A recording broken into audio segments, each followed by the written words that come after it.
Hey everybody, it's Mike Biddle with Tyco US-1 Trucking.com. Today we're going to go over the Tyco garage with switch track and storage yard. This is the Exxon garage, and a couple of items that are not included just to go over is the light and the tires.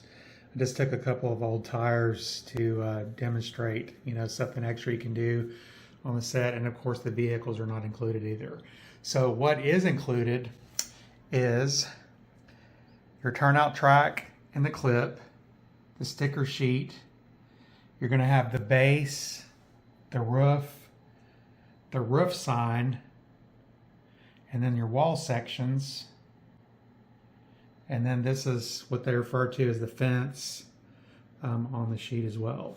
So, and of course you should have the instructions as well inside that show you how to put it together.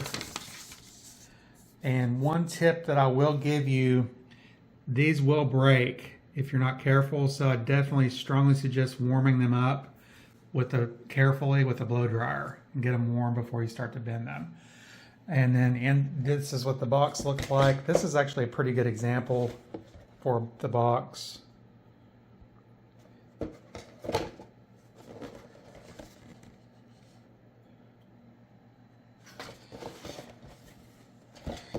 And for the time, this was actually really good marketing with all the other products they had available in the vehicles.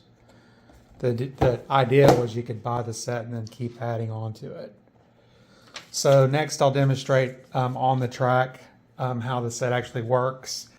It's a switch track, so you have right and left, and what happens is this actually enables you to put another vehicle on the set. So every switch track you have, you're going to be able to add one vehicle because it doesn't have power on it. So then when it comes back into the set, see how that's went back, so it activates the power on this side.